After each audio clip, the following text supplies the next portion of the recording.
Professor Juliet Mwanga from Epicenter, Uganda, reporting on safety, pharmacokinetics, and acceptability of the abacavir 3TC lopinavir ritonavir granules 4-in-1 in children living with HIV 3 to 20 kilos in Uganda, the LOLIPOP study. I'm Juliet Mwanga. I'm here presenting the LOLIPOP study interim results on behalf of all the co-authors. LOLIPOP is a phase 1 to randomized crossover PK safety and acceptability study of 4-in-1 fixed dose combination of abacavir, amlodipine, lopinavir, and ritonavir compared to lopinavir, ritonavir pellets plus abacavir, amlodipine dispensable tablets in children living with HIV weighing between 3 and 25 kilograms. Children were dosed as per WHO weight band dosing schedule. Children from weight band 2 to 5 are randomized to either receive the 4-in-1 or the reference formulation for 21 days. Intensive PK is performed, and then the treatment arms are switched, and children receive 21 days of other formulation. The second intensive PK is then performed, and then children are returned to their standard of care. Children from weight band 1 are not randomized. They receive the 4-in-1 for 21 days, followed by intensive PK, and then return to their standard of care. The 4-in-1 formulation, also called quadrimmune, are granules. The size of the granules are optimal for very young children, and this formulation is well test masked. Here we see the enrollment per weight band. 44 children were screened and 33 were enrolled into the study.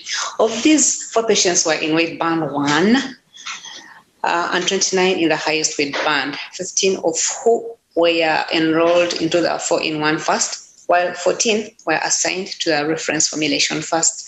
Datasets are available for all but 2 children, not included in the PK set. Baseline characteristics for gender, age, and weight are as expected. All the children were already on lopinavir-based therapy, and 76% of them had been on NRT for 6 months or more at the time of enrollment. 29 of the 33 children had viral load below 400 copies per ml at baseline. The proportion of children with viral load less than 400 copies per ml increased from 87% at baseline, that is the blue box, 97% at the end of the study, that's the red box. The proportion with viral load less than 50 copies per ml increased from 48% to 65% when excluding the missing data.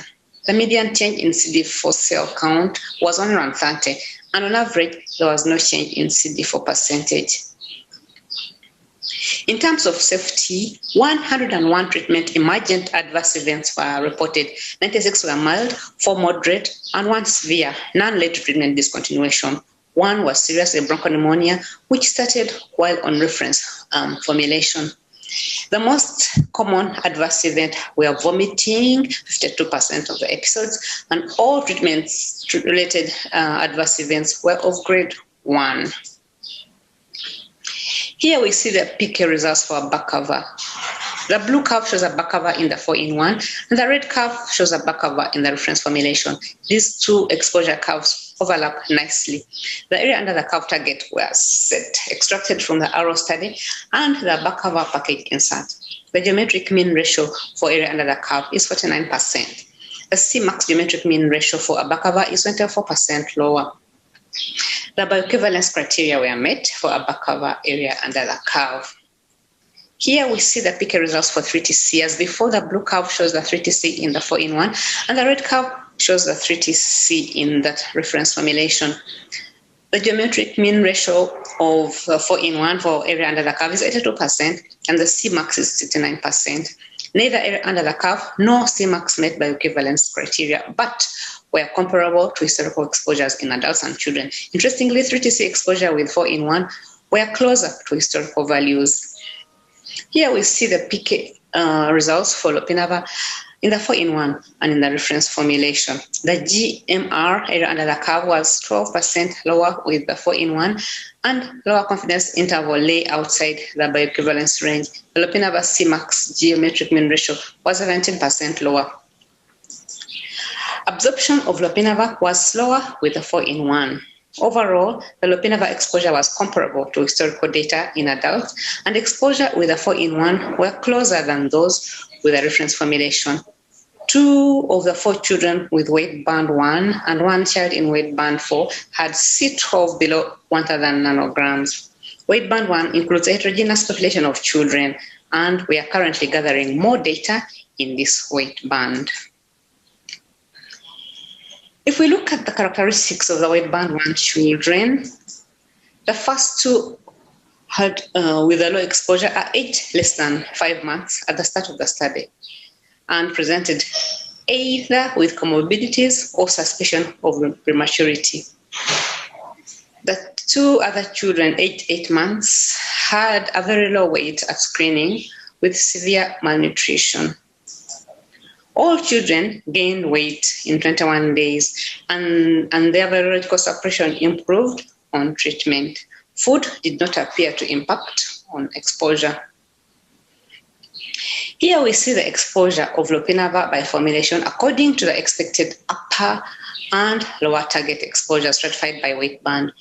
In weight bands 2, 3, and 4, exposure to lopinavir is very close to the expected ranges observed in adults. For weight band 1, the target range is based on that observed with liquid formulation in children. We see wide variability with the 4 children all enrolled to date. Given the small number in the weight band 1 children, we cannot yet draw a firm conclusion, and so more children are being recruited in this weight band. As conclusion, weight band 2 to 4 demonstrated comparable drug exposure. 2 children in weight band 1 had C12 below 1,000 nanograms. 4 in 1 was well tolerated, including in weight band 1 children.